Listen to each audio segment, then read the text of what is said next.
बिस्मिल्लाहिर्रहमानिर्रहीम। अस्सलामु अलैकुम वरहमतुल्लाहि वबरकातुहू। I hope you all are enjoying all aspects of life, and I pray to Allah subhanahu wa ta'ala, may Allah subhanahu wa ta'ala bless you all in all exams of this life and the life hereafter. Amin summa amin. Today's topic is unitary method, and this topic is very important for all competitive exams like PPSC, FPSC. For different posts you can increase your scores, a good percentage of your scores. So this is very important topic and you must learn it. So we start our topic. First of all, what is unitary method? Method used to define value of one unit first, then scales it to solve proportion problems quickly. तो ये ऐसा method है जिसमें हम एक unit की value पहले find करते हैं और फिर उससे रिलेट करके हम प्रोपोर्शन का प्रॉब्लम जो है अपना वो इजीली, प्रोपोर्शन से रिलेटेड जो प्रॉब्लम होता है वो इजीली सॉल्व कर सकते हैं, जो भी क्वेश्चंस होते हैं। ठीक है, इसको बेहतर तरीके से हम इस तरह समझ सकते हैं कि it calculates the value of single unit from given multiple units. Mean कि हम मल्टीपल यूनिट से सिंगल यूनिट की वैल्यू कैलकुलेट कर सकते हैं। Then find value for required unit, उसके बाद हम रिक्वायर्ड जो हमारे यूनिट्स हैं उनकी वैल्यू फाइंड कर सकते हैं यूजिंग डायरेक्ट और इन्वर्स प्रोपोर्शन। प्रोपोर्शन मीन के डायरेक्ट भी हो सकती है, इन्वर्स भी। वो डिपेंड करता है कि हमारा क्वेश्चन जो है वो किस टाइप का है, तो हम जो है उसके अकॉर्डिंग फिर अपने क्वेश्चन को सॉल्व कर सकते हैं। तो ये बहुत ही इंटरेस्टिंग और बहुत ही इंपॉर्टेंट टॉपिक है। तो इसको आप अच्छे तरीके से सीख लेंगे तो आपको इंशाल्लाह ताला बहुत फ़ायदा होगा किसी भी एग्ज़ाम में। इधर मैंने एग्जांपल दी है कि if 3 books cost 300 rupees, 1 book cost 100 rupees. अगर हमारे पास 3 किताबों की कीमत 300 रुपये हो तो एक किताब की कीमत हमारे पास 100 रुपये होगी। ये हमें कैसे पता चला? हमने 300 को 3 से डिवाइड किया। मीन के यहाँ पे हमारे पास बुक्स की जो तादाद थी वो 3 थी और 3 किताबों की जो कीमत थी वो 300 रुपये थी। यहाँ पे मैं आपको ये सिखाना चाह रही हूँ, समझाना चाह रही हूँ कि अगर हमारे पास ज़्यादा चीज़ों की कॉस्ट दी हुई है और हमने एक चीज़ की निकालनी है, देन हम डिवाइड करते हैं। मीन के जो हमारे पास अमाउंट है उस अमाउंट को नंबर ऑफ़ आइटम से हम डिवाइड करेंगे तो हमारे पास 1 आइटम की प्राइस या वट एवर जो भी पूछा हुआ है वो 1 आइटम के लिए हम निकाल लेंगे। ठीक है, इसी तरह अगर हमारे पास ऐसे होता कि ये क्वेश्चन जो है वो रिवर्स होता, मीन कि हमारे पास क्वेश्चन होता कि 1 बुक की कॉस्ट 100 रुपीज़ है तो 3 बुक्स की कॉस्ट आप बताएं। मीन कि आपके पास 1 की बताई हुई है, आपने ज़्यादा की निकालनी है, तो फिर आप क्या करते कि जो 1 की जो प्राइस बताई हुई है 100 रुपीज़, उसको आप नंबर ऑफ़ बुक्स जो टोटल जिनकी निकालनी है उससे आप मल्टीप्लाई करते। तो ये सिंपल सी बात है कि एक चीज़ के लिए हमें निकालने के लिए हम डिवाइड करते हैं रिक्वायर जो गिवन अमाउंट है उसको नंबर ऑफ़ आइटम से, और ज़्यादा की निकालने के लिए हम गिवन अमाउंट को नंबर ऑफ़ आइटम से मल्टीप्लाई करते हैं। तो ये सिंपल सा फार्मूला है डिवीज़न और मल्टीप्लिकेशन के लिहाज से, ये याद रखना। एक बार मैं बता भी देती हूँ कि एक आइटम की हमने अगर कीमत निकालनी है तो जो हमारे पास अमाउंट गिवन है उसको हम डिवाइड कर देते हैं नंबर ऑफ़ आइटम से। ठीक है, नंबर ऑफ़ आइटम से। और अगर हमें ज़्यादा चीज़ों की निकालनी है कीमत तो जो हमारे पास अमाउंट गिवन है उसको हम मल्टीप्लाई करेंगे नंबर ऑफ़ आइटम से। तो ये सिंपल सी बात है। जो हमारे बिल्कुल सिंपल क्वेश्चंस होंगे उसमें हम ये 2 फार्मूला यूज़ करेंगे, और जो हमारे थोड़े से टफ़ क्वेश्चंस हैं तो उसमें हम थोड़ा सा चेंज करेंगे अपनी टेक्निक को, अपनी स्ट्रेटजी को। तो आगे देखते हैं अब। क्वेश्चन नंबर 1 बहुत ही सिंपल सी एग्जांपल है, सिंपल सा क्वेश्चन है। 5 kg mangoes cost 200 rupees, cost of 2 kgs। 5 kilo हमने आम लेने हैं और उनकी कीमत 200 रुपये है। ठीक है, अगर हम 5 किलो लेते हैं तो हमने 2 किलो की निकालनी है। तो जैसा कि स्टार्ट में मैंने एक्सप्लेन किया कि जब आपके पास ज़्यादा की कीमत दी हुई होती है तो सबसे पहले आपने 1 आइटम के लिए निकालनी है, 1 kg के लिए निकालेंगे यहाँ पे हम। ठीक है, तो 200 थी 5 kg की, 200 को आप 5 से डिवाइड करेंगे। मीन के गिवन जो अमाउंट है उसको आप नंबर ऑफ़ जो भी आपके पास हैं आइटम्स, या हम कह लें कि नंबर ऑफ़ केजीज़, तो उससे आप डिवाइड करेंगे तो आपके पास 40 रुपीज़ जो है वो आंसर आ रहा है 1 kg के लिए। 2 kg की हमने निकालनी थी तो ज़्यादा की निकालने के लिए आप जो अमाउंट आपके पास है उसको आप मल्टीप्लाई कर देंगे नंबर ऑफ़ केजीज़ से। तो 40 × 2 = 80, तो हमारे पास 80 रुपीज़ जो है वो आंसर आ गया। क्वेश्चन नंबर 2 है 4 bags cost 1000 rupees and 1 bag cost. अब ये वाला क्वेश्चन प्रैक्टिस क्वेश्चन है, इस प्रैक्टिस क्वेश्चन को आपने खुद सॉल्व करना है। ठीक है, क्वेश्चन नंबर 2 को। क्वेश्चन नंबर 3 है a car travels 250 kilometre in 5 hours, distance in 1 hour. तो ये जो हमारे पास क्वेश्चन है ये भी बहुत सिंपल है। इस क्वेश्चन नंबर 3 जो है ये अभी आपका प्रैक्टिस क्वेश्चन है, सिंपल क्वेश्चन है, तो ये आपने खुद सॉल्व करना है और इसका आंसर आपने फिर कमेंट्स में बता देना है। Next question number 4 is 8 pipes fill a tank in 30 minutes, how long for 12 pipes.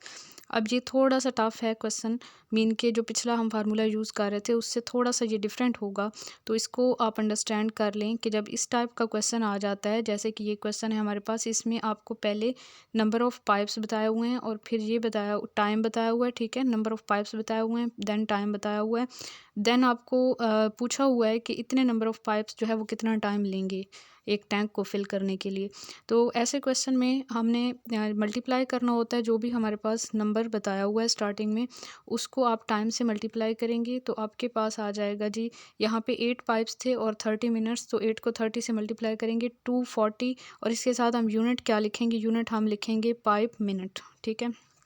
उसके बाद 240 पाइप्स मिनट्स हमारे पास आया था। अब 12 पाइप्स हैं और हमने टाइम निकालना है इनके लिए, तो 240 पाइप मिनट को आप डिवाइड करेंगे 12 पाइप से, ठीक है। तो इसके साथ जो यूनिट हमारा लिखा हुआ होगा वो होगा पाइप मिनट्स, तो 12 के साथ भी पाइप्स होगा, तो जब डिवाइड करेंगे तो इन दोनों के जो पाइप्स वाला यूनिट है ये कैंसिल आउट हो जाएगा, तो यहाँ पे मिनट्स का यूनिट रह जाएगा। जब डिवीजन के बाद ये 240 को 12 से डिवाइड करेंगे तो 20 आएगा और इसके साथ यूनिट क्या आ जाएगा, मिनट्स आ जाएगा। मीन कि हमारा रिक्वायर्ड जो आंसर है वो है 20 मिनट्स, मीन कि 12 पाइप्स जो हैं वो 20 मिनट्स में टैंक को फिल करेंगे।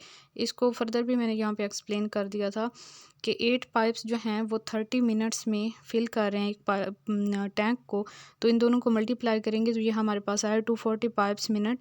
240 पाइप्स मिनट को हमने डिवाइड किया 12 पाइप से, तो ये पाइप का यूनिट पाइप से कैंसिल आउट हो जाएगा, 12 को 240 से कट करेंगे तो 20 मिनट्स जो है हमारे पास आंसर आ जाएगा।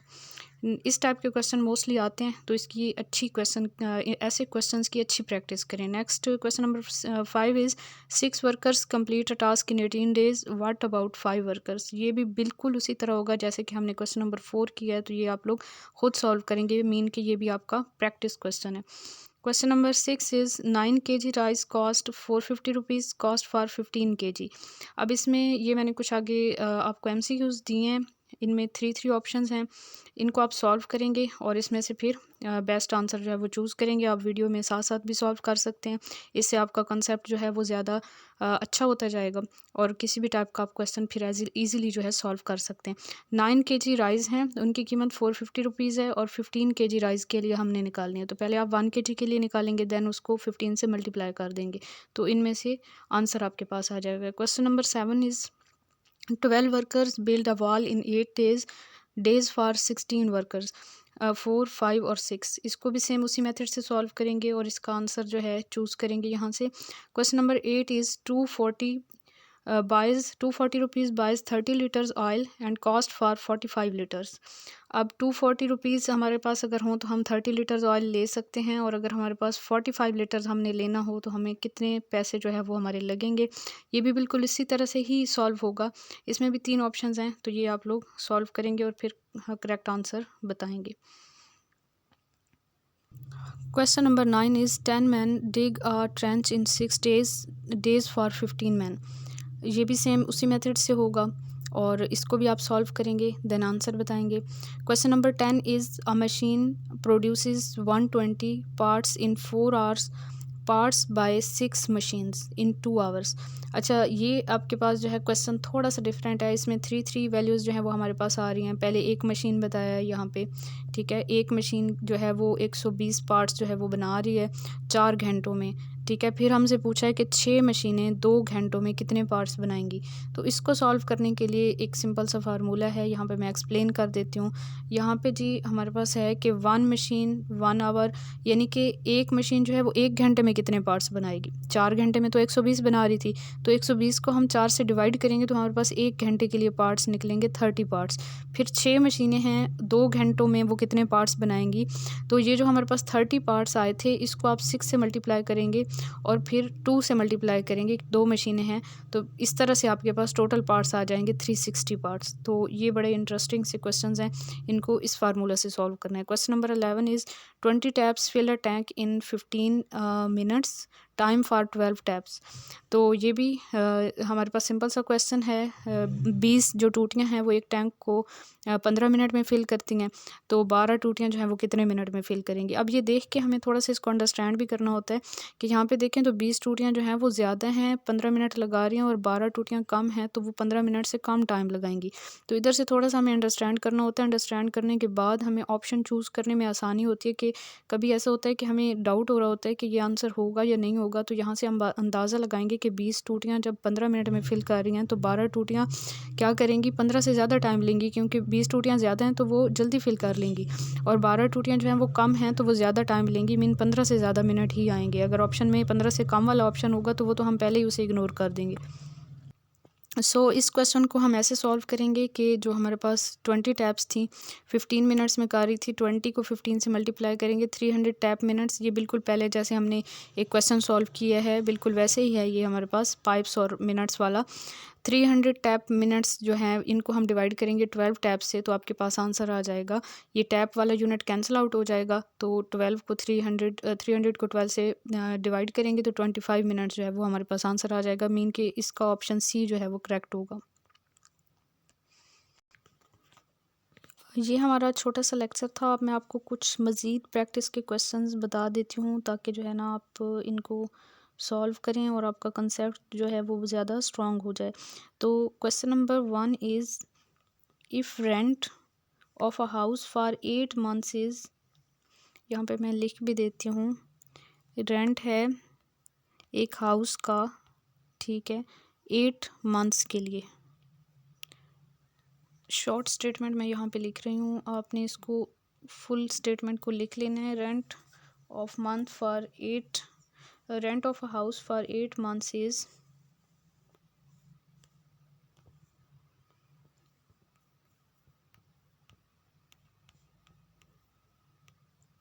8 मंथ्स के लिए है 1,45,680 रुपीज़, ठीक है। Find rent for 1 month. अब आपने 1 मंथ के लिए रेंट फाइंड करना है। ये क्वेश्चन हो गया। Next question is if the fair for 34 kilometre is 1,190 rupees, fair for 34 kilometre 34 kilometer is 1,190 rupees, then you have to find fare for 48 kilometre. आपने फेयर कैलकुलेट करना है 48 किलोमीटर्स के लिए। तो ये हमारा हो गया practice question number 2। Question number 3 is 19 pairs of shoes cost 19 pairs of shoes, इनकी प्राइस है हमारे पास 23,750 rupees. What will be price of 65 pairs. तो आपने जो है वो प्राइस फाइंड करनी है 65 पेयर्स के लिए। ये हो गया हमारा प्रैक्टिस क्वेश्चन नंबर 3। इसके अलावा कुछ टिप्स आपने याद रखनी है। जो हमारे पास कॉम्प्लिकेटेड क्वेश्चंस आ जाते हैं तो उसमें हम मैन डेज़ इस तरह करके पहले फाइंड करते हैं, जैसे मल्टीप्लाई करते हैं मैंस को और डेज़ को, ठीक है। मैन डेज़ निकाल लेते हैं, या फिर हम निकाल लेते हैं पाइप आवर्स, ठीक है।